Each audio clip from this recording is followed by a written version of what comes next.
Hello everyone. So in this video हम एक नया कॉन्सेप्ट पढ़ेंगे। उसको वो कॉन्सेप्ट पढ़ने के पहले हम आपको बता दें, अभी तक हम लोगों ने इतने सारे कॉन्सेप्ट कवर कर चुके हैं। इंट्रोडक्शन जिसमें हमने पढ़ा है, फिर हमने बिजनेस एंटिटी कॉन्सेप्ट पढ़ा, फिर मनी मेजरमेंट कॉन्सेप्ट पढ़ा है, पीरियोडिसिटी कॉन्सेप्ट कवर किया, फिर अक्रूवल कॉन्सेप्ट पढ़ा, फिर मैचिंग कॉन्सेप्ट को हमने कवर किया, देन गोइंग कंसर्न, फिर उसके बाद अकाउंटिंग कॉस्ट कॉन्सेप्ट और डुअल एस्पेक्ट कॉन्सेप्ट। अब हम रियलाइजेशन कॉन्सेप्ट कवर करेंगे। आपको अगर बाकी के कॉन्सेप्ट पढ़ने हैं तो आप मेरे पिछले वीडियोस में जाकर बाकी के कॉन्सेप्ट देख सकते हैं। तो चलिए आज का वीडियो स्टार्ट करते हैं। Realization concept. This concept states that revenue from any business transaction should be included in the accounting record only when it is realized. The term realization means creation of legal right to receive money. Selling goods is realization. Receiving order is not realization. तो देखिए, realisation concept ये कह रहा है कि आप renew को तभी रिकॉर्ड करेंगे अपने बिजनेस में जब उसका लीगल राइट आपके पास आएगा।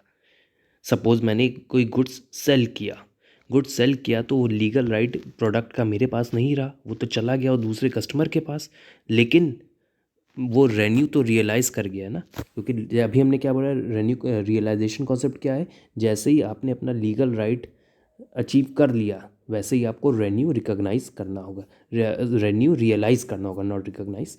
तो this is your realisation concept. उसका एक हमने एग्जाम्पल लिया कि जैसे ही मैंने एक गुड्स सेल किया, वेदर इट इज़ कैश और क्रेडिट, जैसे ही सेल किया लीगल राइट चला गया गुड्स का मेरे पास से, तो हम उस रेन्यू को रिकॉर्ड कर लेंगे।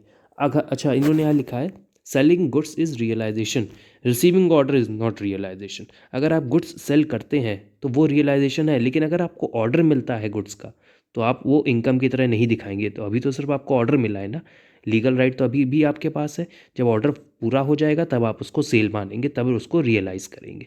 This is your realisation concept. In other words it can be said that revenue is said to have been realised when cash has been received or right to receive cash on the sale of goods or services both has been created.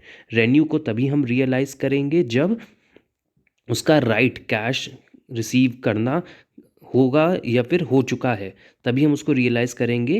When cash has been received, अगर cash मिल चुका है या फिर cash मिलेगा, उसका right आ चुका है मेरे पास, अगर ये दो कंडीशन फुलफिल होती है तो आप रेन्यू को रियलाइज़ मानेंगे।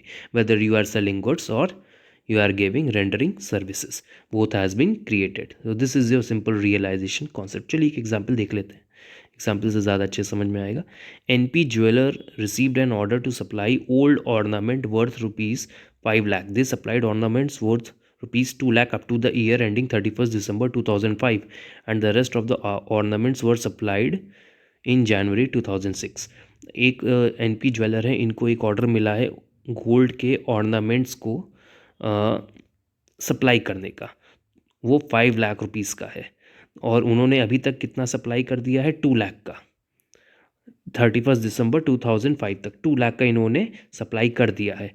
मतलब सेल अभी तक कितने की हुई है, 2 लाख की। ऑर्डर मिला है 5 लाख का, तो आप कितने का रेन्यू रियलाइज करेंगे, 2 लाख। 3 लाख अभी नहीं रियलाइज़ हुआ है, तो 2 लाख को आप रेन्यू रिकॉग्नाइज मानेंगे, रियलाइज मानेंगे। तो चलिए आगे देखते हैं। Bansal sold goods for 1 lakh for cash in 2006 and the goods have been delivered during the same year. एक दूसरा एग्जाम्पल है, बंसल ने गुड्स को सेल किया 2006 में, and the goods have been delivered during the same year, और गुड्स उसी समय डिलीवर हो गए तो सेल हो गई, हमको लीगल राइट मिल गया कैश रिसीव होने का, तो रेन्यू रियलाइज मान लिया जाएगा। So this is your simple realization concept. तो देखिए कि यहाँ पे दिया हुआ है एक्सपेंसेस पेड, अगर हो दिया है, अगर कैश बेसिस पे करते हैं, this is your realisation concept. तो रियलाइजेशन कॉन्सेप्ट यहाँ डायग्राम से क्या समझ में आ रहा है हमें, कि एक्सपेंसेस अगर हो जाएं या फिर आप पे कर दें कैश बेसिस में, वेदर कैश इज रिसीव्ड और यू हैव बीन पेड और यू हैव बीन रिसीव्ड और नॉट, तो उसको हम रियलाइजेशन कॉन्सेप्ट की कैटेगरी में कवर करेंगे।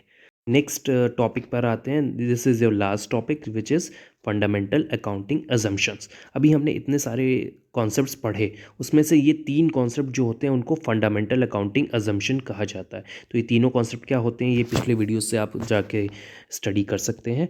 तो this is your fundamental accounting assumption. तो जितने भी अभी हमने कॉन्सेप्ट पढ़े उसमें से इन तीनों को फंडामेंटल बेसिक अकाउंटिंग अजम्पशन कहा जाता है। मतलब ये 3 मोस्ट इंपॉर्टेंट माने जाते हैं। इंपॉर्टेंट सारे हैं लेकिन इनको तीनों को अलग से नेम दे दिया गया, fundamental accounting assumption.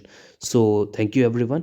So next topic जो है हमारा वो अकाउंटिंग कन्वेक्शन पर होगा, तो उसको आप ज़रूर से देखिएगा। Thank you everyone.